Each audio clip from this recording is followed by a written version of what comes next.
Okay, we're going to do a quick video today about how to process a rabbit. And obviously we're not going to show a dispatch.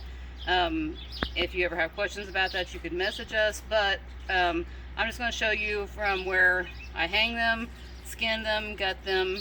And I've been seeing a lot of posts on Facebook asking about how to get a clean removal of the intestines.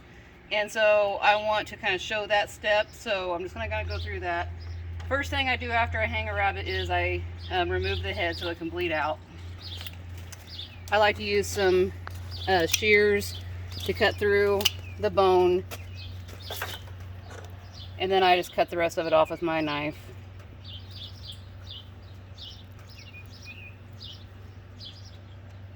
The rabbit we're dispatching today is this is a Castor Standard Rex.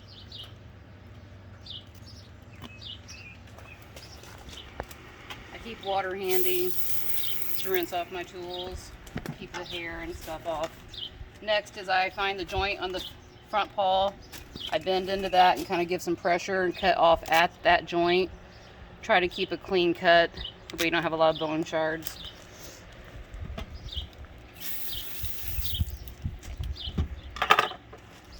Next thing is to go ahead and try to separate the skin at the back legs. You want to cut just through the skin and not really into the meat if you can avoid it. A sharp knife is going to be your best friend here. As soon as I start to get that skin loose, I pull it away from that.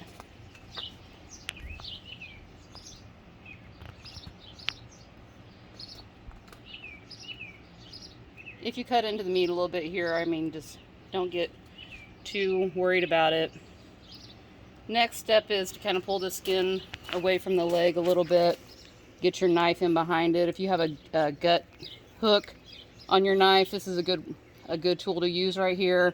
It's definitely not necessary. This is a female, so her skin tears real easy. So go ahead and tear that all the way down to the crotch. Then repeat the process on the other side.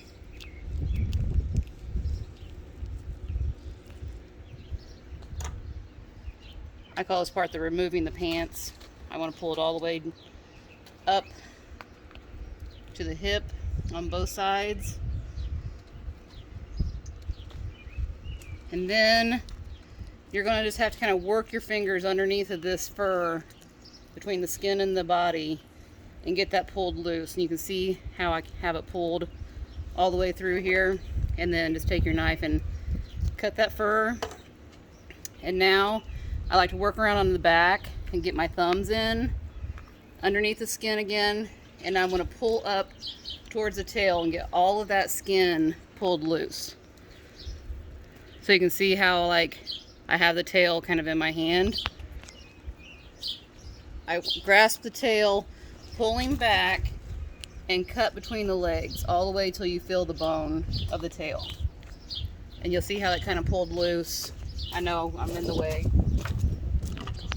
So if you see right now, I've got this pulled all the way back, and I've cut the anus loose from the body and then cut the tail off.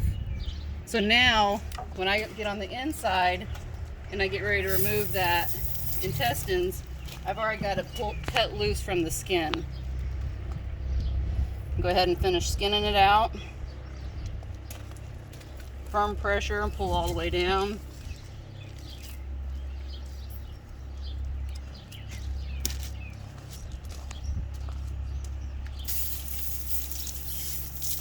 I like to rinse off fur every time I have fur on my hands, especially right before I get ready to open this guy up, because I don't want to have this fur inside of this body cavity. I do a nice little slit on the skin by pulling it away from the body, and then I get my knife in behind it, and with it pulled away, I make a slice up, and then I put my fingers in the body like this, and then I take my knife and I slide right down. You kind of see that center mark, keeping the intestines pushed back away from my knife tip. Now that I have this opened up a little better, I can finish opening this top part up. You want to be careful right here not to cut that bladder. You see the nice full bladder right there, it's all yellow. If you pop that, it's not a big deal, but it's just kind of gross. So now the next thing I want to do is I want to get in here.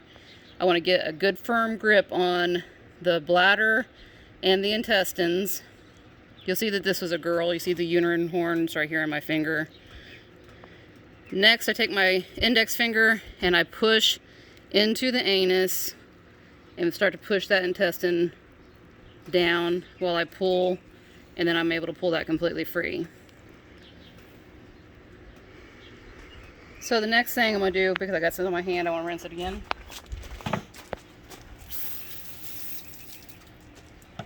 Is I start pulling the fat right here from the very top down as I'm working my way down.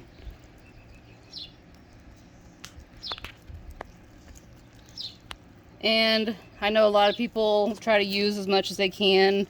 So for me, this is a kidney in my hand that goes to my chickens. This is another kidney on the other side. It also goes to my chickens. I go ahead and pull the spleen off as well, and it also goes to my chickens. I could just pull the whole intestines and feed it to the chickens, but I don't do that. So next thing is I get underneath of the liver and the stomach, and I go ahead and I just pull that loose. I take the liver off. If I was keeping this for human consumption, I want to make sure I get this bile out of here, the gallbladder. So you pinch it right here at the top of that and just pull that off and dispose of it. And then you could just use the liver to cook. It's a nice, healthy looking dark liver, no white spots. So I know this rabbit's healthy, but this is also going to go to my chickens. So the next thing you see inside the body cavity is the diaphragm, which separates the intestine area from your heart and lungs. So you just kind of pull that tissue away, and then you'll see your heart and your lungs is in here. And that's also another part that I give to my chickens. So that diaphragm muscle is still kind of attached here. So that's part of the cleanup. You just want to go ahead and pull that out. Last thing I do is remove the hind legs. When I first started processing, we would cut the legs right here to cut this free from hanging. And then I found I had like bone shards when I was cooking, or it wanted to puncture the vacuum seal or the bags I was trying to store it in. And so I learned this trick. So I lay it out on my table here, and at the feet, I grab the foot really firmly right here at the joint of the bottom, and I break it sideways and pull those tendons loose. So I'll show you again, like I have it turned to the side, not to the front, but sideways like this, and break it to the side and pull those tendons loose. And then with my knife, I'm able to cut off those tendons and cut that foot loose. And then you'll notice that it leaves me a nice clean bone at the bottom, and these pack up really nicely. So then I'll take this over and rinse it after we finish videoing. I find that when I store this in the cooler, I let it rest for 2 days. I like to tuck the feet inside of here like so. When I package it, it makes it look like a nice little package for my customers or myself. So anyway, that's what we do to process.